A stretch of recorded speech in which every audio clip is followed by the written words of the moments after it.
저는 최근 스몰 웨딩을 했습니다. 가장 가까운 친척분만 모신 가운데 아주 조촐하게 한 결혼식이죠.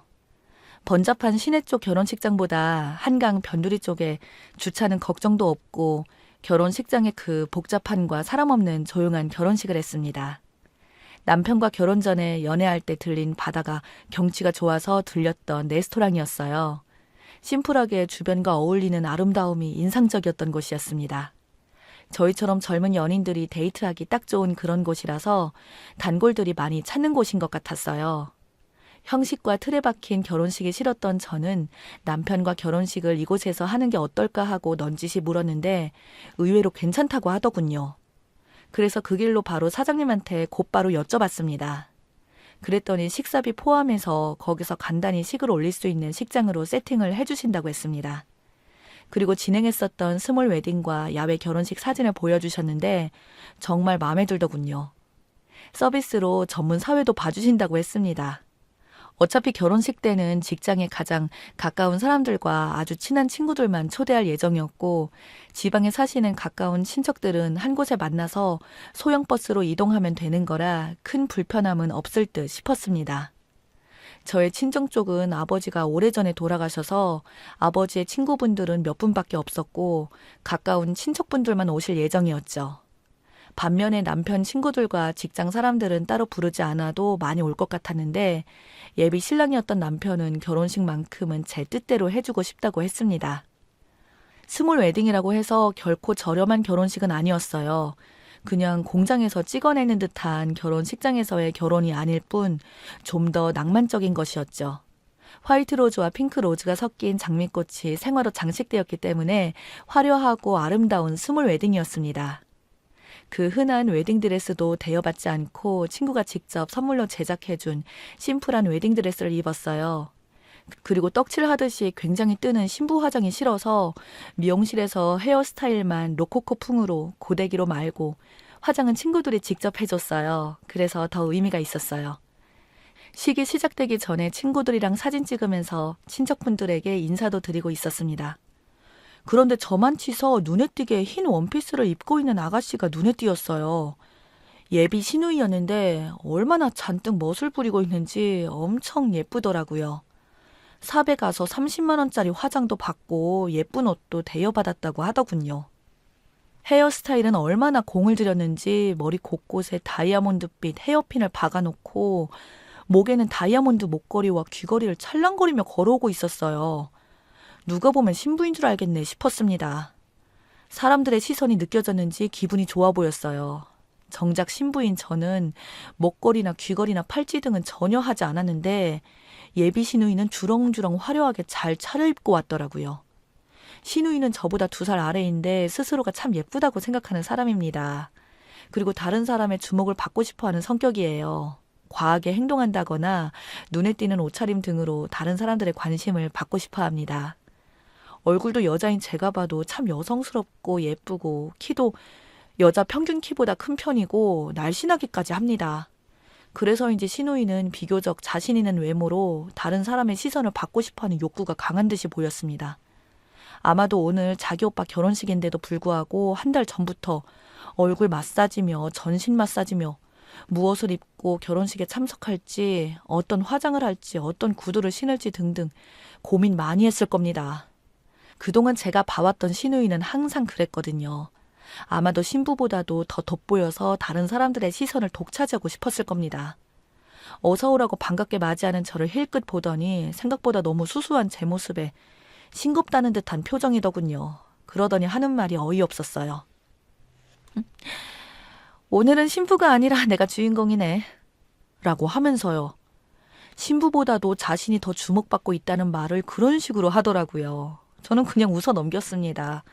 옆에서 신랑이던 남편이 헛소리하지 말고 저기 가서 얌전히 앉아있으라고 했는데 요리조리 제 드레스를 아래 위로 한번 훑어보고는 지나가더군요. 친구들이 그런 시누이를 보고는 시누이가 옆에 있어서 말은 하지 못하고 눈짓으로 뭐 저런 애가 있냐고 했어요. 시누이는 사람들이 쳐다보는 것은 자기가 신부보다 예쁘기 때문이라고 철석같이 믿고 있는 것 같았어요. 지나치게 자기애가 강한 편이었죠. 물론 예뻐서 쳐다보는 것도 있었지만 그것보다도 아무리 신랑 측 가족이라 하더라도 하객 복장이 아닌 흡사 신부 복장으로 화려하게 치장하고 나서 그게 이상해서 쳐다보는 것을 시누이는 깨닫지 못했습니다. 딱 봐도 흰 드레스 원피스에 화려한 목걸이, 치렁치렁한 귀걸이까지 조금 과한 복장이었죠. 식이 끝나고 가족 사진 찍을 때도 또 다시 자기가 주인공이라며 신부인 제 앞을 가로막고 중앙에 떡하니 서서는 다들 신부를 가리고 있다고 하니까 우스갯소리로 오늘은 누가 봐도 내가 주인공처럼 보이는데 중앙에 서야죠. 안 그래요? 하면서 자기가 중앙에 서고 신부인 저를 살짝 밀더군요. 어차피 사진 찍는 사람이 신랑 신부를 중심으로 찍는 건데 시누이 때문에 사람들이 인상을 찌푸리는데도 알아채지 못하더라고요. 저희 가족들이고 친척들이라서 이제 거침없이 오늘은 주인공은 나라면서 센터 자리를 포기하지 않더라고요. 형식적인 사진은 원치 않았기에 자연스럽게 찍어달라고만 했더니 제 결혼 사진은 사진마다 시누이가 가운데 떡하니 자리 잡고 있더군요. 그날 피로연 때 친구들이 시누이가 좀 이상하다고 하면서 욕을 했어요. 약간 나사가 빠진 듯이 사람이 부족해 보이더라고들 했습니다. 시누이에게 잘해주면 옳았구나 하고 머리 꼭대기에 올라갈 것 같다면서 조심하라고 이구동성으로 말하더군요. 아무튼 시누이가 주목받고 싶어 했는데 원하는 대로 된 것 같아 보였습니다. 인스타에도 막 따끈따끈한 사진들이 계속 올라오고 있었는데 정말 웃겼어요. 옷발로 식장을 점령하다 라는 제목으로 시누이 셀카 사진만 올라왔는데 신부인 저의 사진은 완전 꽂아 놓은 보릿자루 마냥 보여서 기분이 언짢았습니다. 이왕이면 인스타에 올라온 사진을 부모님도 볼 텐데 좀 그럴싸한 사진을 올려주면 안 되나 싶었어요. 마치 결혼식하는 신부보다 시누이 자신이 훨씬 이쁘고 아름다웠다는 것을 강조하려는 듯 대비된 모습의 사진만 올렸더라고요.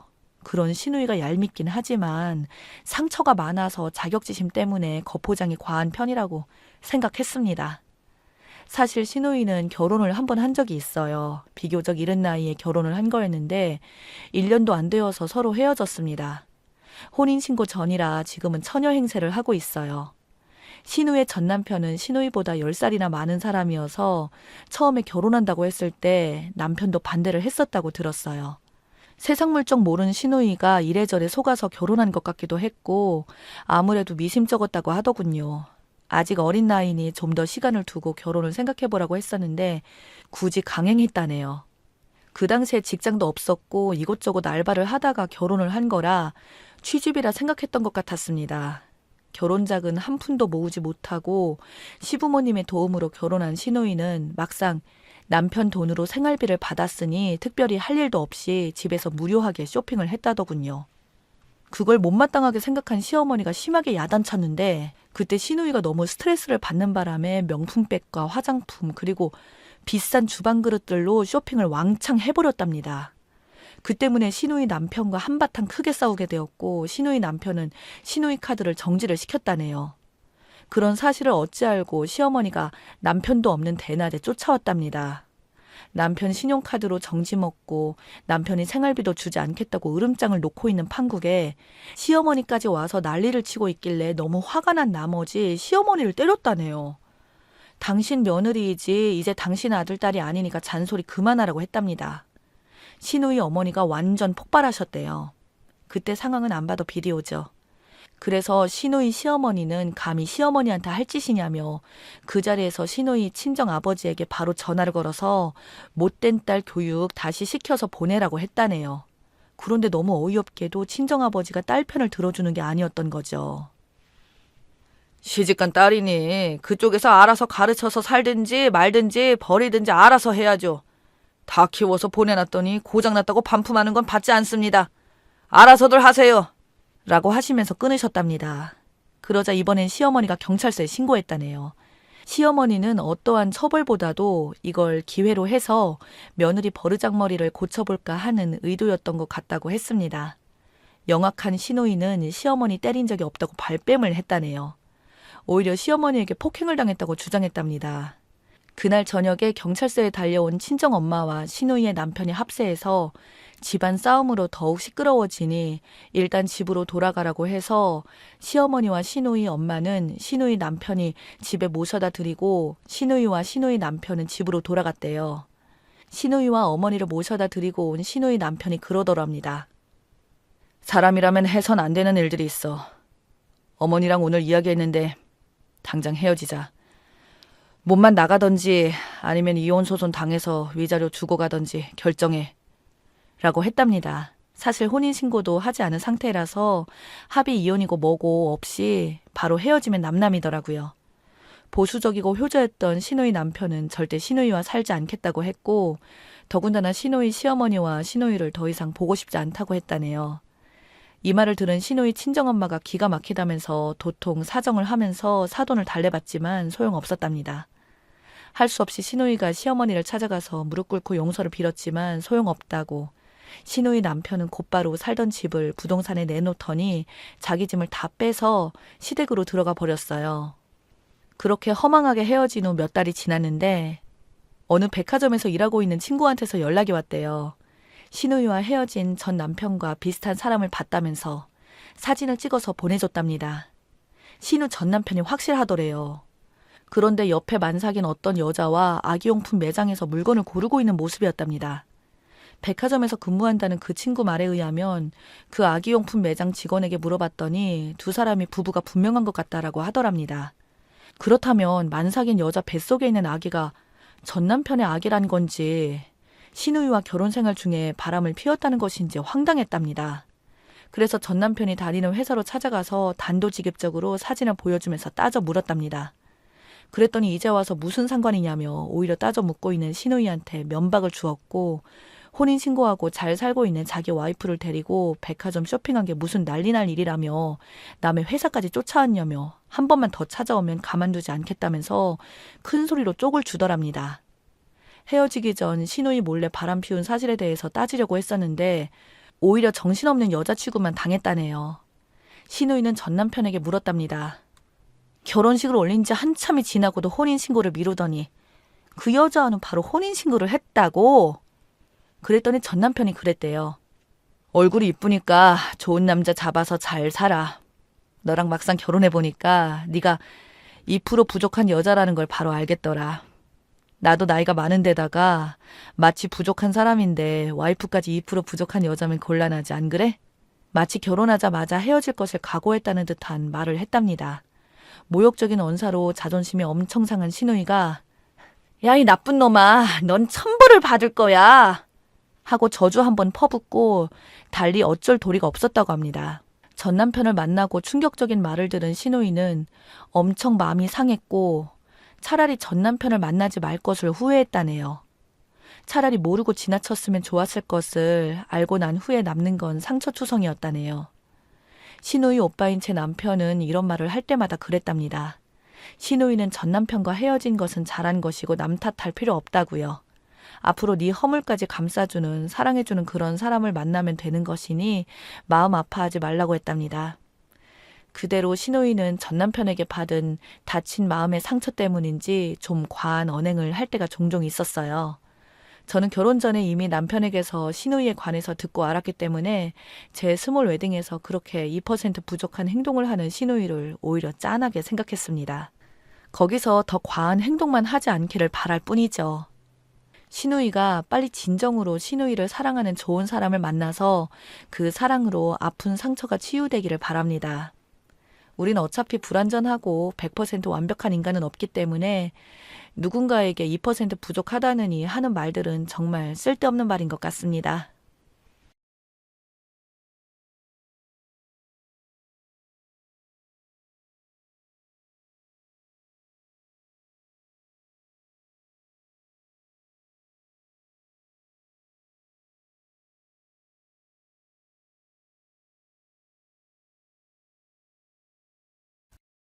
일단 조건부터 나열해보면 여자 28살, 강남 50평대 빌라 거주, 직업은 백수지만 엄마 따라 부동산 투자로 돈 벌고 있습니다.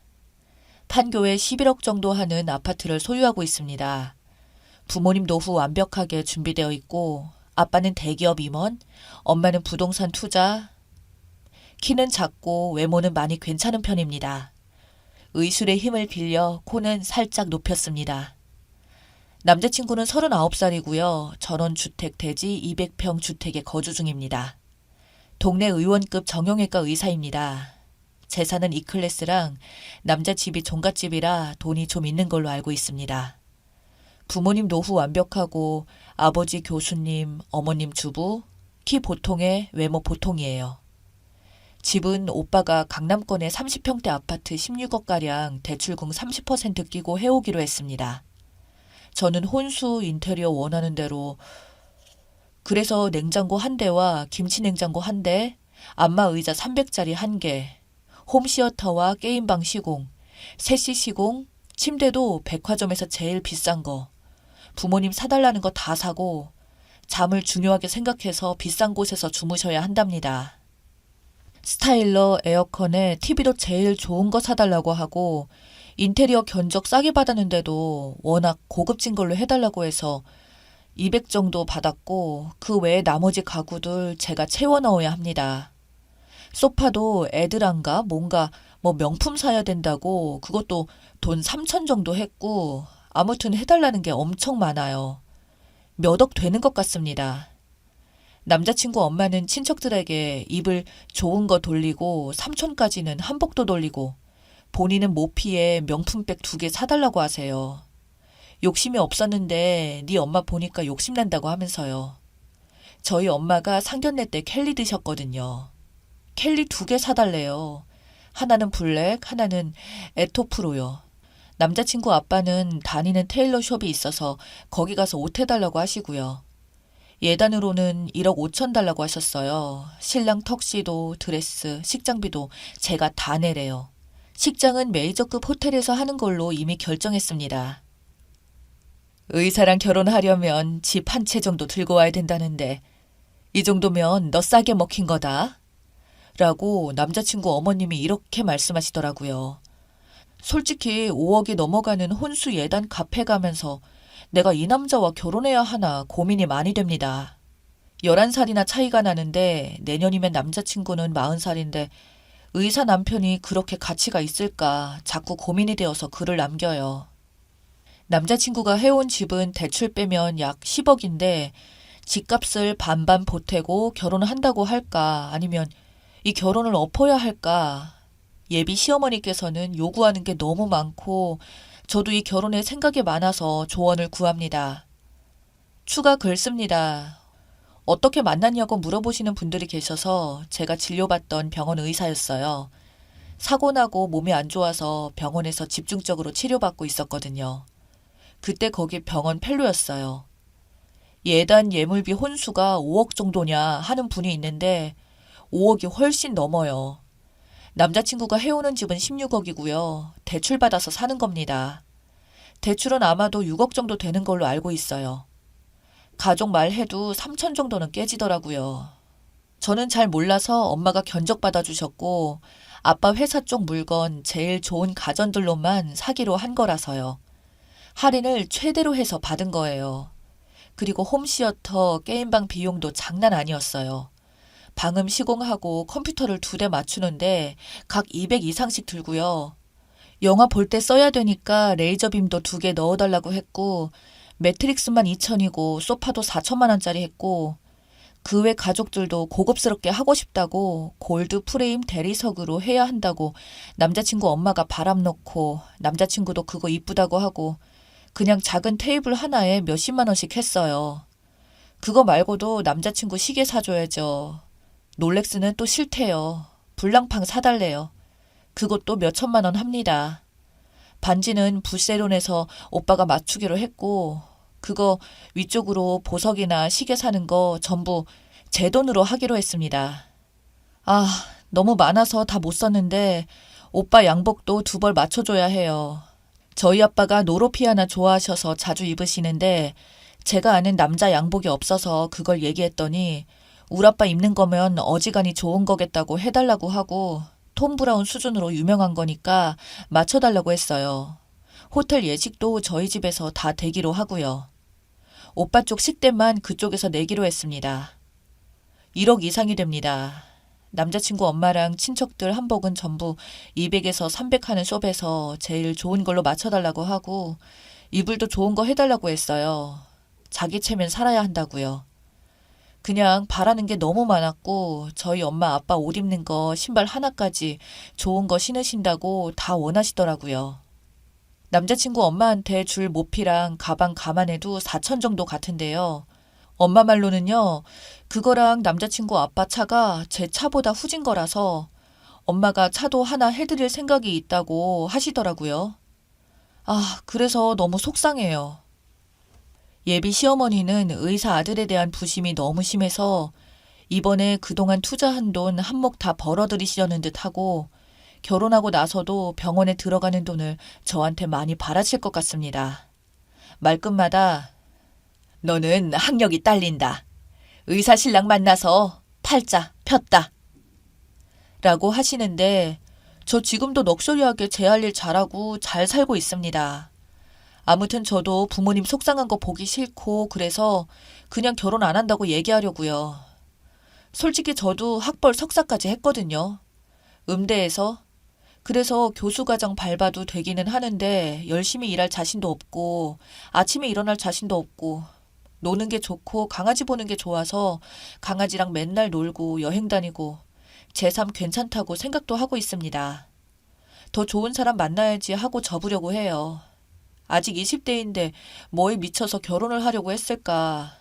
아직 재미있게 클럽 가서 노는 게 더 좋은데 나도 의사란 직업에 홀렸었나 이런 생각까지 들더라고요. 저희 집 재력이 있다 보니까 빨대를 꽂으려고 하는 뭐 그런 게 너무너무 눈에 보여요. 남자친구가 집도 잘 사는 편인데 저희 집이 더 잘 사니까 은근히 질투를 하시고 비아냥거리세요. 결혼을 접어야겠다는 생각이 자꾸 들다 보니 본가 할아버지가 얼마 전에 돌아가셔서 아직 49제도 안 했거든요. 할아버지가 저한테 자꾸 시그널을 보내시는 것 같아요. 뭔가 계속 결혼 얘기로 올가매서 백수라서 부모님 학벌이 별로라서 여자라는 이유로 제가 계속 기죽고 자존감도 떨어졌던 것 같아요. 교수 아버지의 집안도 좀 살고 의사 아들이니까 돈이 더 많은 우리 집을 내리 깔려고 하더라고요. 역시 싸한 느낌은 틀림이 없네요. 현실 직시하게 냉정하게 더 잘났다고 말해주셔서 감사합니다. 요즘 떨어진 자존감 회복이 조금은 된 것 같아요. 스스로가 괜찮은 사람이라고 생각하고 더 좋은 사람 만나도록 노력하겠습니다. 감사해요. 그럼 다들 좋은 하루 보내세요. 추가 후기입니다. 저 월 말에 11살 차이 남자친구랑 결혼 고민 중이라고 말했던 아가씨입니다. 저 파혼했어요. 할아버지 49제 지나고 바로 파혼했답니다. 엄마가 막 우셨어요. 아버지가 도와주신 거라고. 남자친구의 반응은 난리가 났고요. 저희 집은 반대로 경사가 났습니다. 남자친구한테 전화로 결혼 안 할래. 잘 살아? 이랬더니 저한테 빌길래 만나서 얘기하자 했거든요. 근데 지네 엄마도 옆에 끼고 왔네요. 가려고 그랬는데 둘이 너무 사정하길래 얘기 들었거든요. 그 와중에 빙수를 사줘서 짜증났어요. 사랑니 빼서 안 아물었거든요. 그리고 콩깍지가 벗겨지니까 늙은 너구리같이 생겼어요. 저는 박보검이 취향인데 그래서 순간 못생겼다고 입 밖으로 튀어나왔어요. 제 취향도 아니고 징그러우니까 자꾸 자기야 자기 하지 말라고 말해버렸습니다. 얼굴 벌개지고 씩씩거리면서 그래서 참으면서 얘기하더라고요. 아무튼 처음에는 뭐가 문제냐, 혼수랑 예단이 문제냐, 안 그래도 된다, 결혼 깨지 마라 그러길래 단순히 그게 문제가 아니고 태도가 문제라고 얘기했거든요. 그까짓 거 우리 집도 그런 집 다 살 수 있고 6억이든 10억이든 혼수 해갈 능력 된다. 겨우 16억짜리 집 대출 빼면 10억짜리 사오면서 6억이 넘는 혼수 채워놓고 옷에 시계에 혼수 예단까지 아주 작정하고 받아먹으려고 하는 게 상식적으로 이해가 가질 않는다. 이런 식으로 결혼하게 되면 나중에 정말 나더러 병원 차려내라고 하시면서 네가 뭘 한 게 있냐고 하지 않겠느냐. 학력 낮고 백수라고 깔보고 뭐라고 하는데 학력이 낮다고 하는 거랑 노는 백수여도 남자친구 연봉의 몇 배나 더 번다. 그깟 의사 한다고 11살이나 어린 여자친구한테 악착같이 한몫 챙기려고 하는 거 꼴사나워서 봐줄 수가 없다. 나 28살밖에 안 됐는데 이 결혼 안 해도 아쉬울 거 없다고 그동안 당해온 서름 똑똑히 쏘아붙였습니다. 그랬더니 우리 아들은 이까지 결혼 안 해도 아쉬울 게 아냐, 뭐 이런 게 다 있냐 하면서 혼자 흥분하고 아줌마가 결혼 빙자로 사기친 거라고 남의 아들 혼사길 막은 거라고 난리를 피우더군요. 고소한다고 하길래 하라고 했습니다. 고소하면 사촌오빠가 변호사니까 무서울 거 없다고 바로 대응한다고 했어요. 그리고 여러분들이 말씀해 주신 거 하나하나 외웠다가 얘기하니까 저더러 맹랑하대요. 그런 거 다 따지고 드는 게 아니래요. 그러길래 먼저 따지고 든 건 그쪽이라고 했더니 의사가 돈을 얼마나 많이 버는데 개원하는데도 많이 들었고 앞으로의 비전이 어쩌고 저쩌고 하길래 현재도 남자친구보다 제가 더 돈 많이 벌고 앞으로도 저는 남자친구가 벌 돈보다 제가 받을 돈이 더 많아요 라고 해버렸습니다. 사실 저 의사 월급 얼마 하는지 모르는데 뻥 좀 쳤습니다. 네, 아빠 엄마 하는 것도 기분 나빴다고 얘기했고 다양하게 이것저것 다 따졌습니다. 거의 머리 안 거치고 나가는 수준이라 머리 거치면 말빨로는 질 것 같았거든요. 그냥 어른이다 뭐다 체면도 안 차리고 거르지 않고 저도 나오는 대로 막 던졌어요. 아줌마가 열받아서 시끄럽네, 천박하네, 쪽팔리네, 아주 약이 올라서 어쩔 줄 몰라 하면서 방방 뛰더라고요. 이제 아들 나이 차서 떠리로 내놔도 주워가는 곳이 있을지 모르겠다고, 아들 재테크 실패했다고 막 약 올렸거든요. 여태껏 살면서 제 생애에 그렇게 싹수 없었던 게 처음이어서 막 흥분되고 그랬어요. 전 남자친구 놈은 지 엄마한테 말 그렇게 하지 말라고, 그러고 맞을까봐 무서워서 일부러 CCTV 잘 보이는 쪽으로 다녔어요. 그래서 아줌마 말 좀 들어주고 받아치다가 재미없어져서 가는데 잡길래 라운지에 들어갔는데 아줌마가 일행이라고 막 쫓아오길래 저 아줌마 일행 아니라고 얘기해서 쫓아내버렸어요. 쫓겨나면서 또 깽판 피우길래 아줌마도 1억 쓰고 들어오세요. 이러고 보디빌딩 하는 친구 불러서 같이 갔습니다. 다행히 앞에서 기다리고 있진 않았고요. 엄마가 파혼한 거 너무 좋아하셔서 뿌듯했어요. 그리고 엄마가 경제력 딸려도 좋으니까 그냥 마음 맞고 잘생기고 마음씨 좋은 남자하고 살라고 그러셔서 잘생긴 남자가 있어야지 연애를 하지 이랬더니 원하면 클럽 차려준다길래 아빠랑 저랑 빵 터졌어요. 하여튼 우리 엄마 짱입니다. 암튼 그렇게 끝나기는 했는데 당분간은 좀 무서워서 아빠랑 같이 다니고 친구들이랑 다니려고요. 다행히도 저희 빌라가 보안이 좀 많이 빡세서 많이 걱정되진 않아요. 결론은 제 연애가 또 끝났네요. 당분간은 코로나 풀리면 여행이나 다니려고 해요. 내일은 바다로 놀러 가기로 했어요. 이제 여름이니까 신나게 다녀야죠. 아무튼 사연 봐주셔서 감사하고 용기 주셔서 감사해요.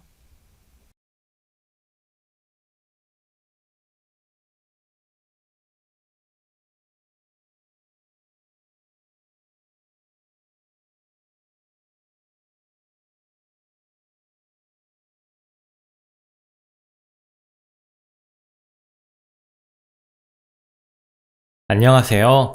살면서 처음 느끼는 배신감에 치를 떨다 이곳에 도움을 얻고 싶어서 글을 씁니다. 남편 이야기입니다. 제 남편은 저밖에 모르던 남편이었어요. 4년 연애 끝에 결혼했고 결혼하고도 알콩달콩했습니다. 연애 때는 4년간 싸운 횟수가 10손가락에 꼽힐 정도였고 결혼해서 신혼 초에만 다투고는 거의 싸움도 없이 잘 지냈습니다. 누가 봐도 인꼬 부부, 저 너무 행복했습니다. 다만 걱정되는 게 사랑욕이 너무 강했어요. 연애할 때도 처음에는 내 몸 때문에 사귀나 싶을 정도로 저와 손만 잡아도 흥분하기 일쑤였고 친구들이 있어도 지난 스킨십을 서슴없이 한 문제로 살짝 다투곤 했었죠. 나머지는 배려있고 따뜻하고 자상하고 흠 잡을 때도 없었습니다. 흥분하는 거야 나중엔 날 너무 사랑해서라고 생각했고 질투도 많고 했지만 다 저에 대한 애정이라 생각했지요. 옆길로 샜네요. 하여튼 이랬던 제 남친이 이제는 신랑으로 1년 좀 넘게 함께 살고 있는데 바람, 아니 자기 말로는 실수랍니다. 저희 부부 사랑은 일주일에 3-4번으로 왕성했고요. 임신하고 나서는 뜸해도 일주일에 1번 약하기는 했습니다. 집안일도 잘 도와주고 입덧으로 음식 잘 못 먹으니 냉장고는 지금 과일로 꽉 차 있네요. 주말에 친구들하고 놀 법도 한데 야외로 같이 놀러 다니는 일도 많았고 집에서 같이 TV 보고 저와 함께 하려는 신랑이 참 고맙고 사랑스러웠어요. 어딜 가나 당당하고 싹싹해서 제 주변 사람들하고도 친했고요. 바람 또한 의심한 적이 없었습니다. 카드 내역에 모텔이 찍혀도 일 때문에 멀리 간 적이 있기에 신경 쓰지 않았고요. 의심살 만한 행동한 적 역시 전혀 없고요. 출장 간 날 술 마실 때도 1차, 2차 틈틈이 전화오고 보고하는 남편입니다. 시키지도 않았는데 말이죠. 누가 이런 사람이 바람 폈으리라고 상상이나 했겠습니까?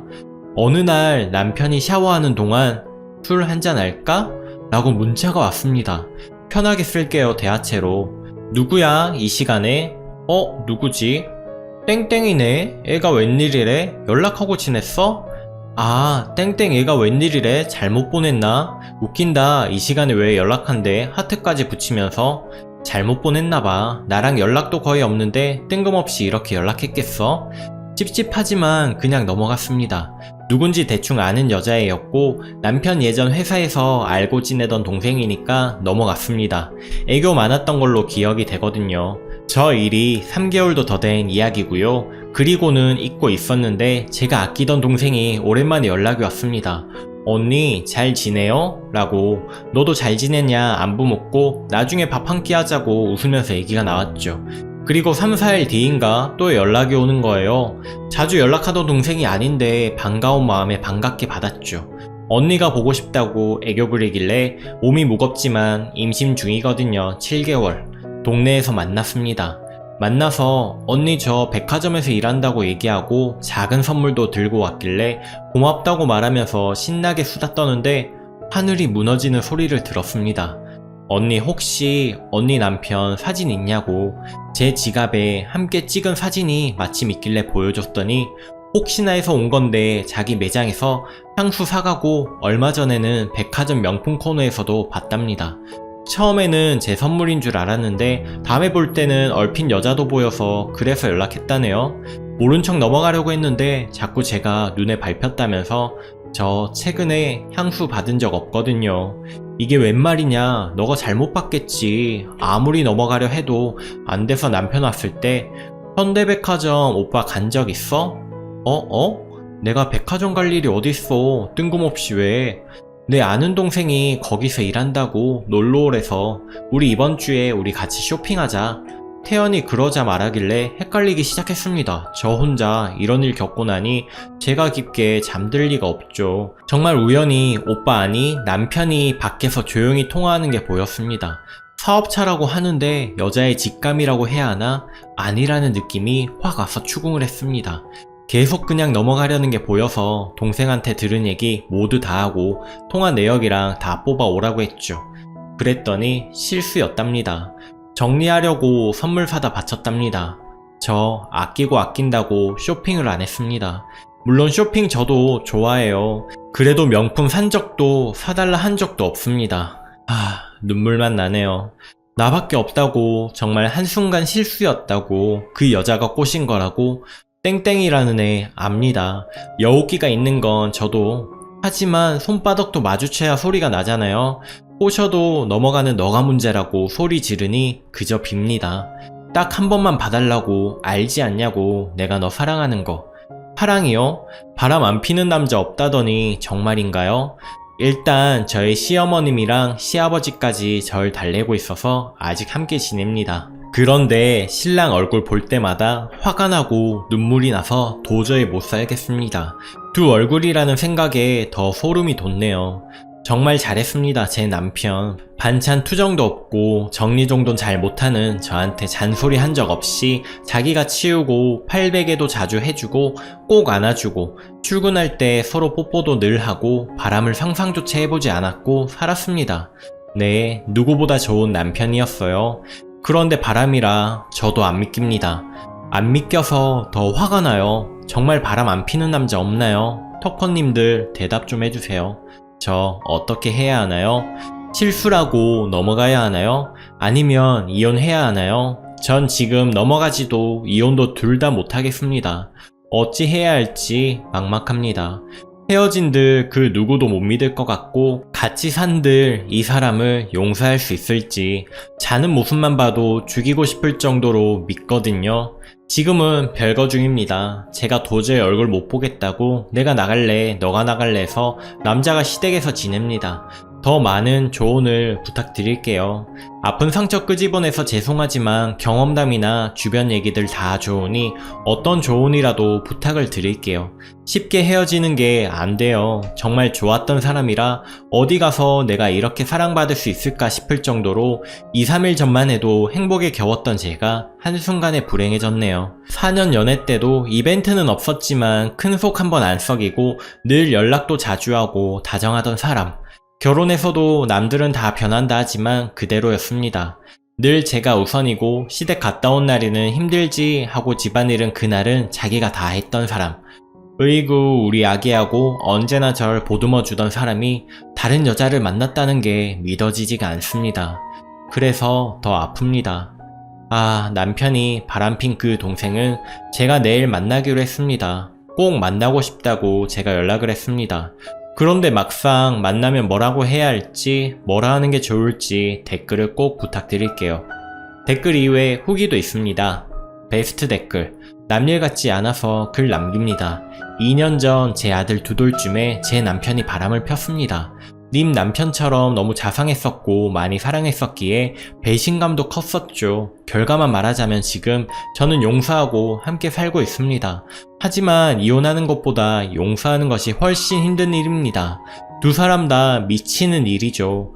저는 다 까발렸습니다. 혼자 상상하는 것보다는 나을 것 같기도 했고 아무튼 뭐에 홀린 듯이 하나하나 남편 카드 사용 내역서까지 다 뒤지고 교통카드 쓴 것까지 다 뒤졌습니다. 그래서 새로운 게 하나 나올 때마다 난리치고 미친 사람처럼 울고 그랬어요. 정말 힘들었습니다. 하지만 그렇게 안 하면 매일매일 이것들이 나를 얼마나 속였을까 뭐 이런 생각 때문에 살 수가 없을 것 같아서 그냥 다 뒤져서 찾아냈습니다. 정신과도 다니면서 약도 먹었고요. 한동안은 약 없이는 잠도 못 잤습니다. 약을 먹었는데도 깊은 잠 못 자고 자다 깨서 울고 그랬었죠. 그때 제 남편은 다 참아줬습니다. 잊을만 하면 하나씩 나와서 난리를 쳐도 무조건 잘못했다. 내가 미친놈이다. 너한테 상처 줘서 미안하다. 그러면서 무릎 꿇고 빌었습니다. 그렇게 용서를 했습니다. 보통 보니까 그냥 한 번 용서하면 다신 얘기도 꺼내지 말고 덮어야 한다고들 하시던데 저는 반대입니다.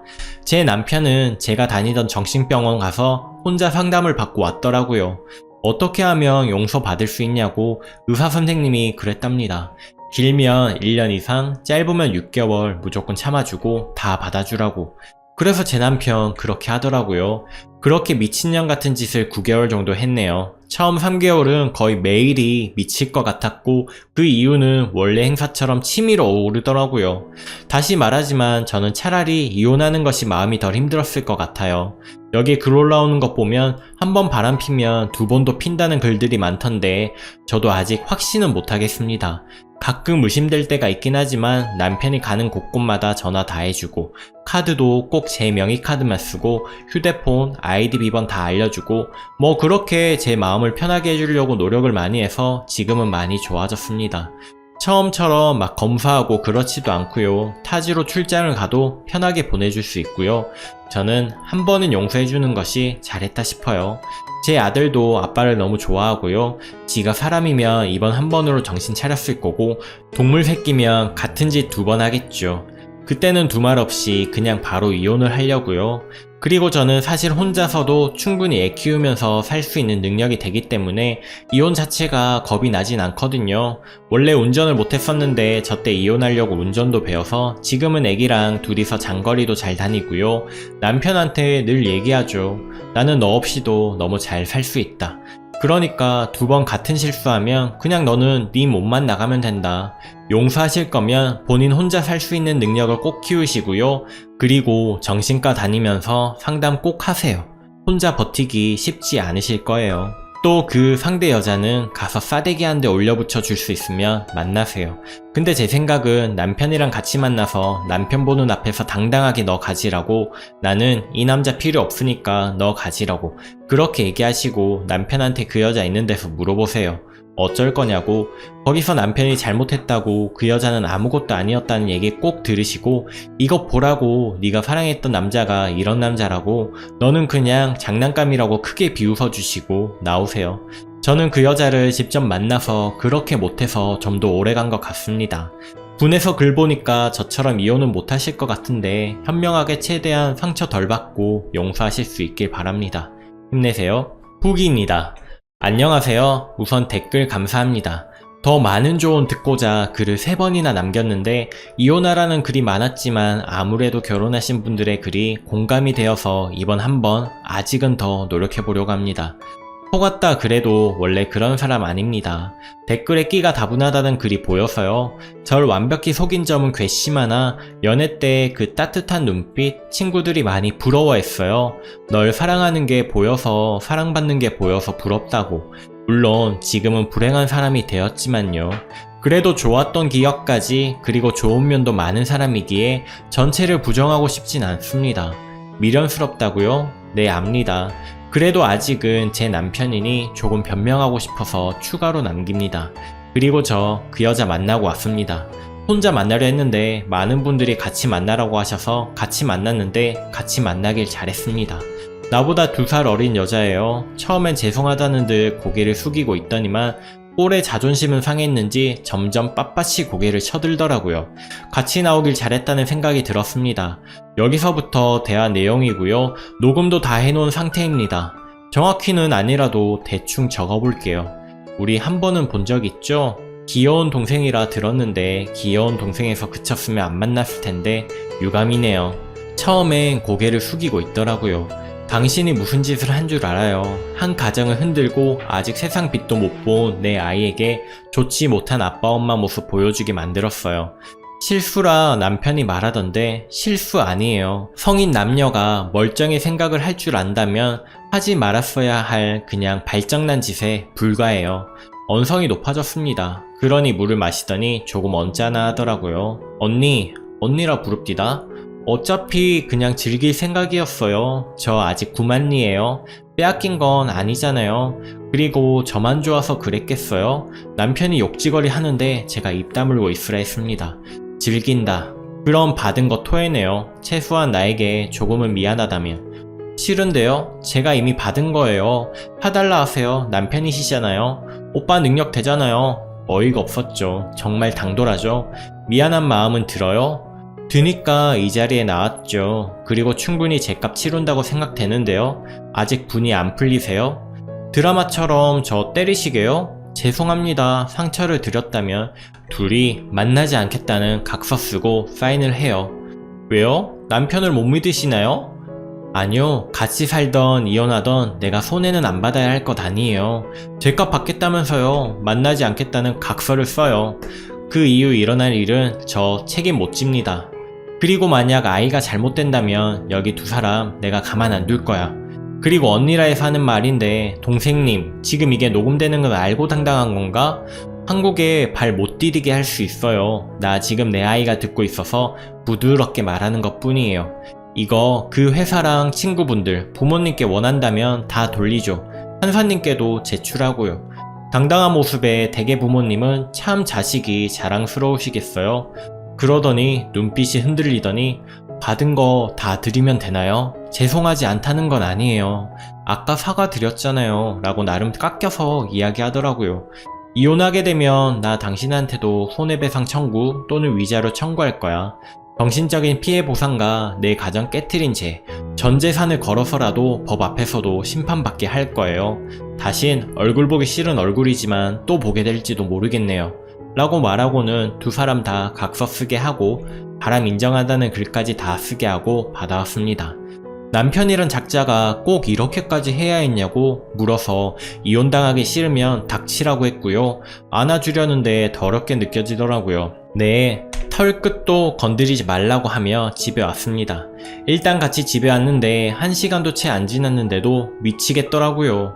당신과 나 왜 이렇게 되었을까? 나한테 왜 그래 나한테? 이러지 않아도 멋진 남편이라고 늘 고맙고 자랑스러웠어. 그걸 왜 부숴버려? 오빠, 나 어떻게 해야 해? 끌어안고 울었습니다. 발악도 하고 소리치고 안겨서 울고불고 침착했어요. 저번에 글 남길 때만 해도 그런데 정말 이성을 잃고 미쳐버렸습니다. 정말 미쳤습니다. 불과 어제 여기 글 쓸 때만 해도 아니 바람핀 걸 알았을 때만도 이만큼 이성을 잃지 않았는데 악의도 생각나지 않을 만큼 그냥 악을 썼습니다. 지금 생각해도 그땐 제가 아닌 듯 하네요. 태어난 척하는 지금 제 모습도 제가 아니지만요. 어쨌든 한바탕 그러다가 도저히 안 되겠다고 당분간 우리 따로 살자고 했습니다. 나 생각할 시간 달라고, 미안하다고 알겠다고 하고 남편은 다시 시댁에 갔네요. 이게 오늘 일입니다. 같이 살아보려고 마음 굳히는 중이나 당장 얼굴 보기도 쉽지 않고 12번도 생각이 바뀌는 상황이라 확답은 못 드리겠습니다. 그래도 응원해주세요. 이혼하게 되면 다시 글 남기겠습니다. 후기 두 번째. 많은 분들이 이혼하라 했지만 이혼은 하지 않으려 했습니다. 아이 때문인 걸로 아시겠지만 사실 제가 너무 사랑해서 함께 하려고 했는데 결국 이혼을 준비 중입니다. 이혼 벌써 할 수 있었음에도 아직 그 바람핀 애한테 더 많은 형을 내리려면 이혼 전이 좋다 해서 미루고 있습니다. 제가 독한가요? 지금 이 상황에선 도끼밖에 안 남았습니다. 왜냐고요? 그 애한테 피해 보상 등 최대한 많이 제가 받아내려고요. 이번엔 아이 때문에 이혼을 결심했습니다. 제 아이는 아직 빛을 볼 때가 아님에도 이미 세상에 나왔어요. 지금은 몸이 많이 좋아졌지만 10달도 채우지 못하고 나온 아이. 황달부터 시작해서 자잘자잘하게 참 많이 아팠습니다. 아이다 보니 발바닥이랑 머리에 바늘을 꼽는데 할 수만 있다면 제가 아프고 싶어요. 우리 아이가 이 못난 엄마 때문에 뱃속에서 스트레스가 많았는데 나와서도 아프구나라는 생각에 산후조리고 뭐고 아이 보여주는 시간이 있음에도 불구하고 내내 그 앞에서 울고 기도하고 해서 간호사들이 이런 산모 몸 상한다고 말렸습니다. 하지만 그렇게라도 하지 않으면 제가 미치겠더라고요. 이런 화와 분노가 이제 그 애와 남편에게 갔습니다. 자기들은 불장난 같은 그냥 쾌락이었지만 나와 아이는 얼마나 고통스러웠는지요. 남편 얼굴 보면 정말 죽여버리고 싶었습니다. 그런데 참 웃기게 별거 상태였는데도 통증 오고 아플 때 제일 먼저 저도 모르게 연락한 사람이 제 남편이었습니다. 정신 차리고 보니 이것 또한 용서 못하겠더라고요. 그래서 이혼을 결심하게 되었습니다. 정말로 사랑했고 정말 행복했던 내 결혼 생활을 이렇게 만든 게 우리의 사랑의 결실을 저렇게 아프게 만든 그 사람. 함께 살면 미쳐버릴 것 같습니다. 이 사람을 보며 더 이상 웃을 자신도 없고요. 이렇게 글을 남기게 된 건 그 여자의 뻔뻔한 태도 때문입니다. 저도 잘한 건 없습니다. 우리 아이가 병원 병실에서 여기저기 바늘 꽂고 있는 모습을 보니 이성은 무너진 지 오래. 그 여자 일하는 곳에 찾아갔습니다. 어디서 제게 그런 에너지가 나온 건지 악다구니 쓰고 mp3 파일까지 뿌리고 왔습니다. 멀쩡히 직장 생활하며 잘 지내는 모습 여러분은 모를 겁니다. 정말 피가 거꾸로 흐르는 기분. 미안하다는 소리는커녕 모함하지 말라고 더 큰 소리를 칩니다. 처음에는 말리던 사원들도 내 아이가 병원에 있다는 제 말에 말리는 신용만 하지 내버려 두더라고요. 울고불고 높은 문 과장이었던 걸로 기억되는데 정확하게는 기억이 안 납니다. 회사 분위기 엉망시켜서 정말 죄송하다고 인사드리며 mp3 파일과 울면서 하소연했던 기억만 남는데 하여튼 회사 발칵 뒤집고 왔습니다. 그 전부터 하고 싶었던 일이라서인지 몸에는 힘이 하나도 없는데 차라리 속은 후련했습니다. 그런데 그날 뻔뻔스럽게도 그 부모 아니 그 엄이란 작자가 저에게 전화해서 악다구니를 퍼붓더라고요. 부모라면 저한테 사죄해도 모자랄 판국에 제가 그의 인생을 망쳤답니다. 자업자득이라고 당신도 부모면서 어떻게 이러냐고 같이 소리를 질렀습니다. 대하체가 편해서 대하체로 쓰겠습니다. 악다구니 써서 그 엄마가 한 말은 기억에 남지는 않지만 욕이 어찌나 많던지 다만 저는 내 아이가 아파 당신들이 대신 아파줄 거 아니면 입 닥치고 있을 것이지 어디 뻔뻔하게 나에게 전화질이야. 나 아직 이혼 안 했고 증거는 충분한데 그래도 내가 사랑했던 사람 간통으로 쳐넣기 싫어서 참아왔어.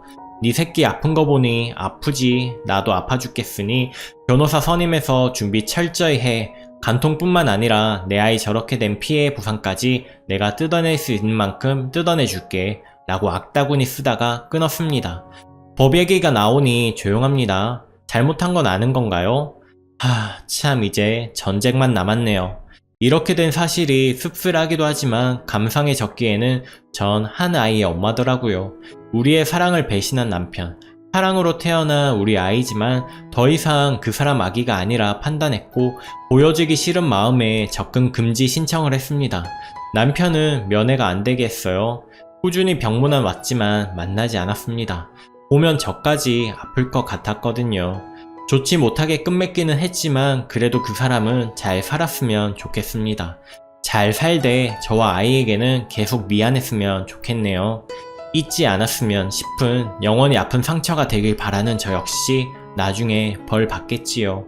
하지만 기왕 시작한 싸움 이겨서 올게요. 법정 처리하는 중에 그의 아버님까지 이제 연락이 오네요. 한번 절 만나고 싶다고 만나서 사과드리겠다고 왔습니다. 만나지는 않고 나는 법대로 하겠다고 전했네요. 죄인은 죄값을 받아야죠. 거기다가 자신이 지은 죄를 모르는 사람에게 그 어떠한 방법으로든 너가 지은 게 큰 죄라고 그 대가 받으며 톡톡히 느끼게 해줄 겁니다. 그리고 여자에게 이 판 주소 말해주려고요. 또 뻔뻔히 내가 무슨 죄를 지었냐고 그저 자신도 편한 오빠니까 편하게 대한 거라고 말도 안 되는 소리 또 찌꺼리면 또 감히 나를 협박한다면 많은 사람들이 보는 이곳에 네 이름 까발릴 거야. 이혼녀 살기 힘들지? 하지만 불륜녀는 이 세상 살기 더 힘들걸? 내가 이혼녀 되는 거 걱정하지 말고 앞으로 네 걱정하며 살길 바랄게. 너 사람 잘못 건드렸어. 내가 좋게 말했을 때 빌어도 모자랄 판에 너가 신경 건드리는 바람에 우리 아이까지 아프고 있어. 그게 왜 네 탓이냐고? 모르겠다면 내가 알게 해줄게. 그리고 여기에 무수한 댓글들이 알게 해주겠지. 조만간 또 봅시다. 후기 4번째입니다. 휴, 제가 5시쯤 폰으로 톡을 하긴 했는데 댓글이나 다른데 혹시 그 여자가 글을 썼을까 싶었는데 댓글에 원본 지킴이 덕에 잘 봤습니다. 감사합니다. 일단 폰으로 본지라 내용은 못 보고 그 여자한테 연락을 했습니다. 지금 내용을 봤네요. 그 여자가 쓴 거 확신이 없어서 5시쯤 전화를 걸었는데 받지를 않더라고요. 혹시 그 여자가 쓴 걸로 추정되는 글 지킴이 가지고 있으신 분 있으면 다시 올려주세요. 부탁드릴게요. 그리고 신상은 정말 저 여자가 쓴 거라면 100번 1000번이고 까발리고 싶지만 소송이 남았기에 참습니다. 저한테 불리할 수도 있으니까요. 일단 너무 감사드립니다. 제가 댓글에 썼는데 보신 분들이 있을지도 몰라서 다시 한번 감사 인사를 드립니다. 저 너무 행복했던 삶이라 아직 제가 이렇게 된 걸 아는 사람이 별로 없습니다. 친구들에게도 연락하지 않았고 아는 언니랑 그때 알려준 동생 이외에는 제가 말을 안 꺼냈어요. 그동안 행복했다고 자랑했던 제 자신이 부끄러워서요. 자랑했던 내 남편이 이런 사람이었다는 게 속상하고요. 제가 자리 잡히면 알릴 예정입니다. 우리 아이 이름 아연으로 지었고요. 이름 짓는 곳에서 3가지 이름 받아왔는데 그중 저 이름이 제일 마음에 들어서요. 미신이지만 건강할 수 있는 이름이라고 해서 지었습니다. 많은 댓글 써주신 분들께 정말 감사드립니다.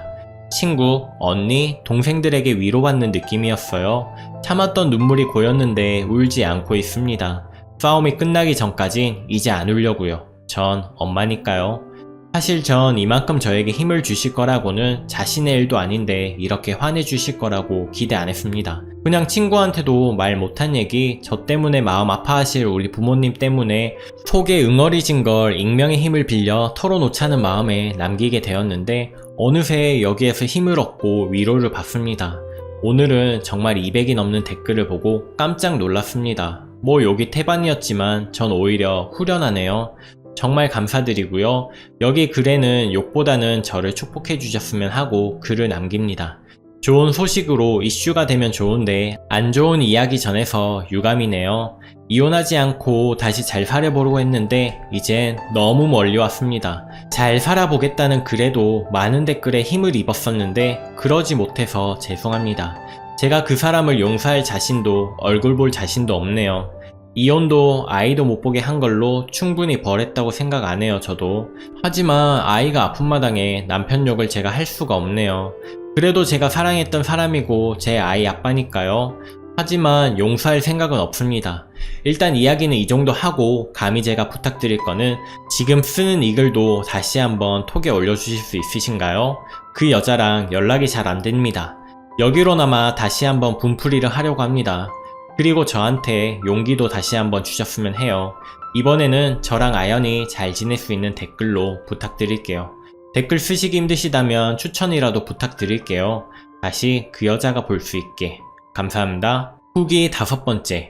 안녕하세요. 아연이 엄마예요. 이제 슬슬 제 주변 사람들도 이혼 소식 알고 처음엔 이게 싫었는데 차라리 속편하고 좋네요. 친구들에게 기댈 수도 있고요. 자작이네, 독하네 여러 댓글 봤지만 그래도 여기서 많은 조언과 힘을 얻었습니다. 감사합니다. 독하다는 의견에서는 저는 한 표예요. 정말 인간이 이렇게까지 변할 수 있겠구나 스스로 많이 느꼈던 나날들이었습니다. 간단하게나마 간통죄, 이혼하실 분들께 제가 받은 도움 전하고자 글을 씁니다. 그리고 제가 그동안 있었던 일도 넋두리를 할게요. 이혼하고 나니 홀가분보다는 전 허무하네요. 모든 게 그냥 부질없단 생각. 일단 녹취가 가장 크게 증거자료로 힘이 있었습니다. 제 경우는요. 여기 그 애가 올린 글은 글쎄요. 제출은 했지만 결과상 크게 작용 안 했는데 전 남편 되는 사람이 자기 입으로 간통을 인정했습니다. 그리고 나와서 그러더군요. 자기가 정말 나쁜 놈이라 제가 너무하다고 생각했대요. 미안은 한데 뭔가 억울하기도 하고 이렇게 빌어도 안 되는가 싶고 그러다가 병원 왔다가 우연히 제가 우는 모습을 봤답니다. 전 남편 아기 면회 금지 다 시켰는데 그래도 몇 번 왔다 간 건 저도 알고는 있습니다. 제가 신생아실에서 혼자 쪼그려서 우는데 자기 눈에서 처음으로 눈물이 고였답니다. 아, 내가 정말 잘못한 거구나. 저 사람 저렇게 아파하는구나. 홀로 쪼그려서 우는 모습이 그렇게 마음이 아팠다고 하네요. 그때서야 자기가 죽일 놈인 걸 자기 반성이 되었다고 늦었지만 이게 날 위하는 길이라 여긴다고 잘 살아달라고 했습니다. 사실 저 좋은 며느리, 아니 좋은 며느리가 되기 위해 애썼던 사람이었어요. 그런데 저희 시어머니 역시 시자는 어쩔 수 없구나 싶었던 게 너 아픈 건 알겠다만 이렇게까지 해야 하나? 너도 참 유난이다. 저 말이 지난 지금도 괜히 섭섭하네요. 엄마가 돼보니 이해가 가지만 그래도 섭섭은 합니다. 아, 또 옆길로 빠졌네요. 배우자의 배신은 글쎄요. 저는 정말 하늘이 무너지는 게 이거구나 하고 느꼈습니다. 불같은 사랑은 아니더라도 알콩달콩 잘 꾸려온 가정이 가장 잘한다고 여겼던 내 사람이 한순간에 낯설게 느껴지는 경험. 속에서부터 아려옵니다. 그냥 아픈 게 아니라 이래서 가슴치며 우는구나 싶을 정도로 답답하고 숨막히고 힘들었습니다. 버텨서 그렇지 그래서 제가 더 악을 썼는지도 모릅니다. 그 여자에게도 전 남편에게도 악으로라도 버티지 않으면 무너질 것 같았으니까요. 변명 같지만 이 글 보는 분들 장난으로라도 아님 사랑이라고도 여기신다면 정리 후 만나세요. 바람은 절대 배우자에게는 스쳐 지나가는 사건이 될 수가 없습니다. 익명의 힘을 빌려 말하고자 한다면 저 역시 아버지 없이 컸습니다. 그래서 잘 웃는 성격이지만 남자에게는 좀처럼 마음을 열지 않는 편이었고요. 고민 상담도 남자친구에게는 정작 안 했죠. 그러다가 처음으로 오래 연애해봤고 결국 결혼까지 갔던 사람입니다. 워낙 저희 엄마가 절 많이 아껴주셔서 그늘 없이 컸다 생각했는데 이 사람 만나고 느꼈습니다. 나도 모르는 사이에 부성애가 그리웠을지도 모르겠구나. 남자들 모성애를 배우자에게 느낀다 하잖아요.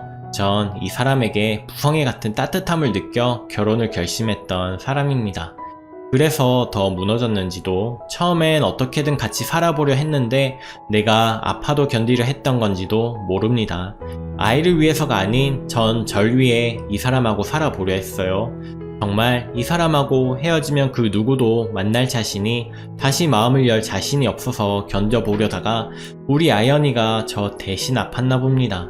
아이가 아파있는 모습을 보니 잘 사는 것 같은 전 남편을 죽이고 싶었고 아무렇지도 않게 살아갈 그 여자 보니 눈이 뒤집혔습니다. 그래서 그 회사까지 제가 간 거겠죠.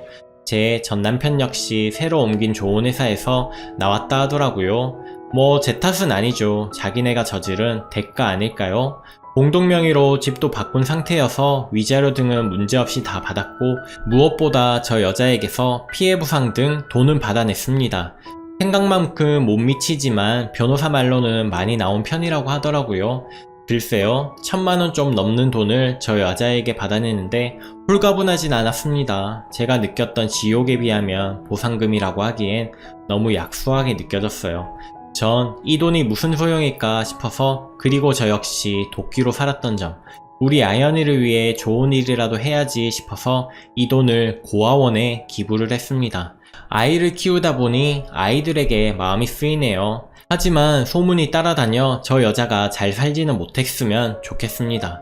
아직 용서는 안 되네요. 저 법정에서 나와서 저 여자 어머니란 분께 뺨을 맞았습니다. 이미 끝난 마당에 또 고소하고 법정 싸움 너무 힘이 들어서 또 하고 싶지 않아 그냥 한 대 맞고 말았습니다. 네, 그분에겐 자기 딸 인생이 망가진 게 제가 될 수도 있겠다 싶어서요. 저도 워낙 독하게 굴었으니 이걸로 끝냈으면 싶은 마음이 들어서 그냥 한 대 맞고 치웠습니다. 그렇게 저의 긴 지옥은 끝이 났고요. 우리 아연이에게 저놈 얼굴 보여주기 싫지만 세월이 지난다면 보여줄까 합니다. 아니, 원한다면 만나는 건 허락하려고요. 제가 제 아이의 인생에서 아버지를 뺏을 수는 없지 않을까 싶네요. 아, 이혼 준비하시는 분들, 증거는 최대한 많이 구하시되 어떻게 해서든 인정한다는 의미가 담긴 녹취록은 꼭 필요합니다. 각서나 글보다 자신이 인정한다는 녹취가 더 크게 작용합니다. 녹음하실 때 꼭 유도하시길 바라고, 사진 역시 좋다 하지만 전 사진은 준비 못해서요. 흥신소에 맡긴 적이 없으니 전 남편이 인정해서 쉽게 되었지만요. 다른 경로로 이혼과 위자료를 받아내시는 게 좋을 듯 합니다. 어쨌든 홀가분하네요. 편지, 사진 다 정리하니 마음이 아려오는 밤입니다. 이 지옥을 겪었는데도 아직은 아픈 거 보니 정리하려면 시간이 저도 필요할 것 같습니다. 참 부질이 없네요, 삶이. 그래도 오늘이 지나면 다시 힘내서 이젠 밝게 살아가려고요. 우리 아연이 역시 잘 견디고 잘 크고 있습니다. 아이 보면서 제가 많이 위로받고 있고요. 저 역시 씩씩하게 살아갈게요. 그동안 감사했습니다.